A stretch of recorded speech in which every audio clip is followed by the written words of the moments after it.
everybody! Hello everybody! This is Sundance saying bye-bye to his children because we're going. Ronja, Ronja, come on, I say bye-bye. Where are you? Where are you? Ooh, you, I say bye-bye to you as well. Bye. Be back soon. Tschüss.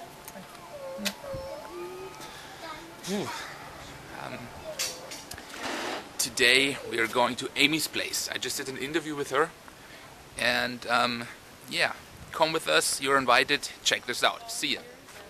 Melanie, nice to meet you. Oh, here we are at Aimee's place. Brian, welcome. Anson, nice to meet you.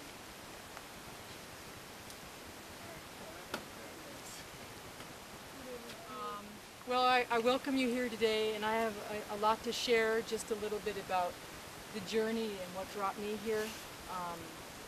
I'm going to say things that might sound new or different, but it's just been all part of a journey of truth, of simple living and connecting with earth and nature that I've been on for a while, and had a transformation living in New York City of all places, which is such a big contrast. But the energy was there for that to happen, and from that and I'll talk about that, I was ready to come here when I did, which was 6 years ago, but I moved here 5 years ago.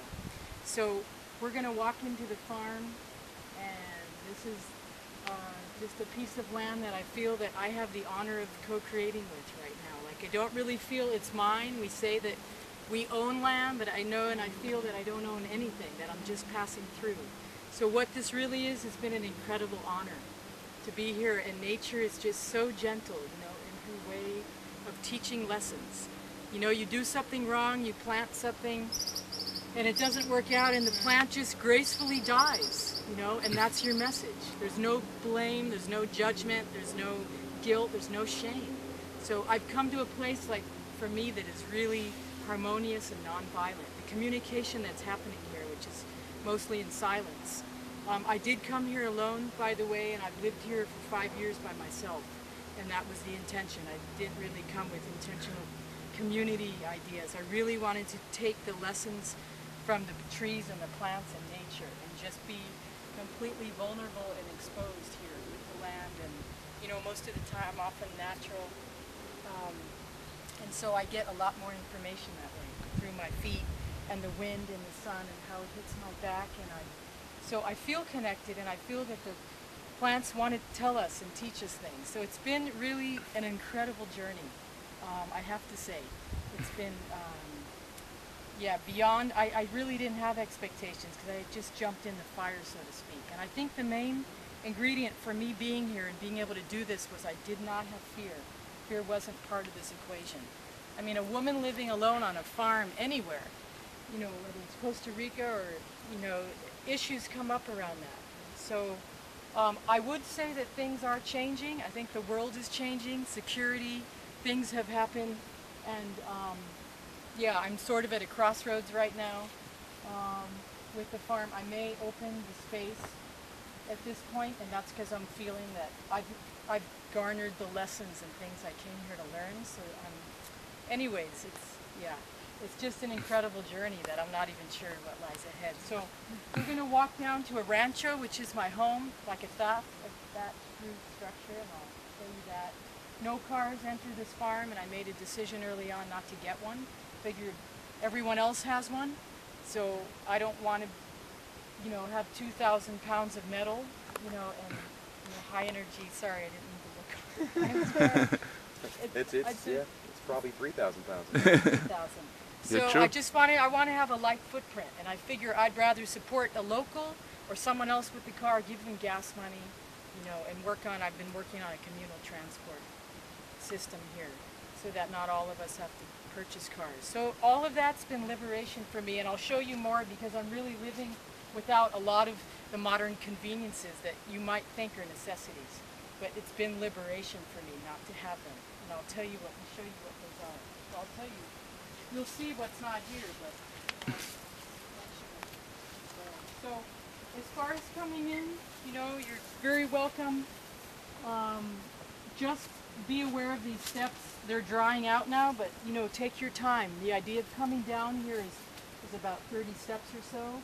It's just starting to get into the space and just feel the energy. You'll see plants and flowers, and then I think we'll go down and sit on the rancho and have a few minutes of silence just to be here, just so we can come together and want to feel your energy too. So when we get there, if you just find a seat, wherever's comfortable, and then we'll just hang out for a few minutes. Okay. So, welcome.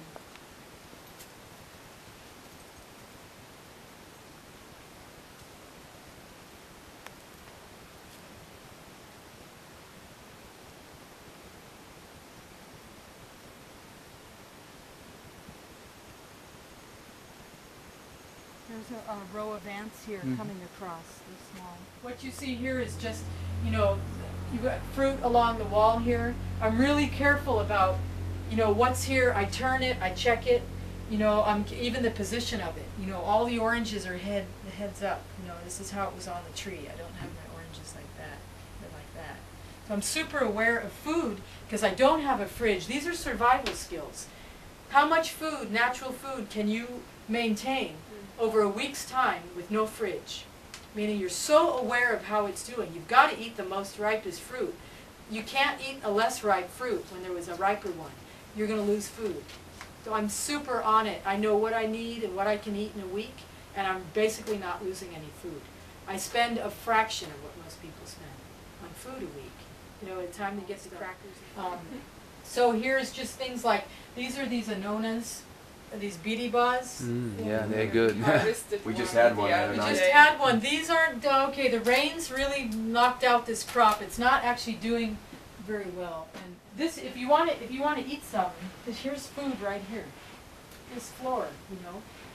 I never get tired. Like, I can stand here all day. I mean, if I needed to for a long time. So if I'm doing something here and I'm, you know, looking out, because it undulates, it matches our feet. I mean, the orthopedics industry would basically go out of business. We all took our shoes off.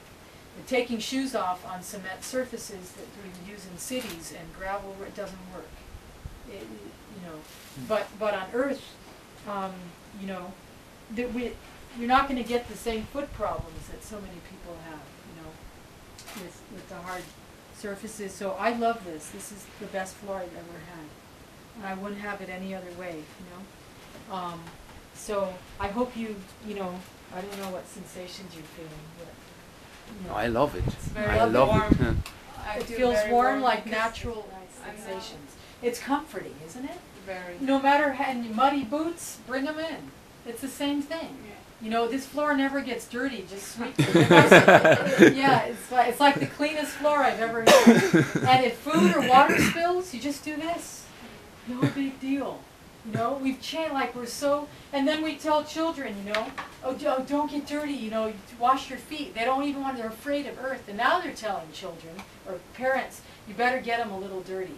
They have no immune system anymore. You know, with the bacteria soap. I'm just not, you don't see any soap here. You know, if you've got a clean body, you know, for the most part, you shouldn't be smelling too bad. You know, we all sweat. But, papaya? These are like medium hot. That's tomato greens. You can try, this is called komatsuma. You can eat these leaves, and there's lemon. But this plant is just popping it.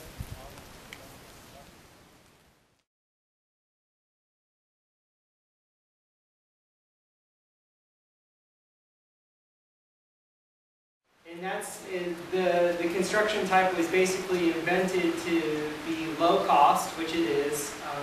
We use all local materials. I think it's like 95 or 96% of what we used to build this came from Costa Rica, and most of it actually came from, like I said, right down the road. And it doesn't take any power tools. I mean, the only power tools that it takes are basically your muscles and That's a power tool. and a tamper. Exactly. So And then we did things like all the wood that we're using, like we used bamboo that was sourced from a farm close to us. This wood, this terminario, is actually, they have a terminario forest on this property. So there was a bunch of terminaria that had died, and we cut a couple of those trees down, just so we're going to use that as our headers and our door jambs and things like that. And we used, in this whole building, I'd say we used maybe $100 worth of rebar, like next to no rebar, and that was just to stabilize the entryways. So, you know, in case there was sort of some cataclysmic type of earthquake, our doorways would stay nice and strong. And we build it like Lincoln logs. You lay a row, you know, and Beth and Lauren will tell you, they would be on compass to make sure we're in line. And then after you lay the row, you tamp them. You take the tamper and you hit it about 1,000 times. You beat it into submission. And so it's about 5 or 6 inches thick, right?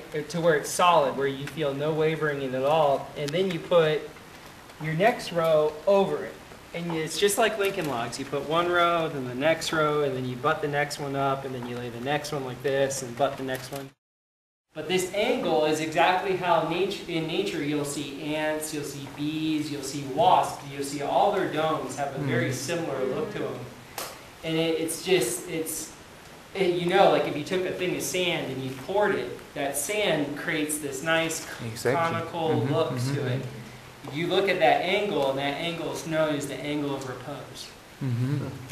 And it's very simple. Like to do this whole structure, we used 2 lines. Just 2. We had a line that was hooked up right over there in the doorway, and then we had a line hooked up right on our center line. It's called the double compass system. And so you pull, like, say we're on row number 2. They walk around and make sure that you're on that perfect circle. Yeah, I understand. And then you do that every row, and you can see, like you can see all the different rows, even though we have them covered. You can see as we go up. So you can feel it. This is a combination of just clay and sand mixed with vetiver. Vetiver is zacate here. It's a type of grass. It's like a sawgrass. Then we did a traditional cob stomp. And we fill this over the bags, as you can see. And then this is what we put our finish rapeo, which is this, over. So this gives you an idea of the sequence.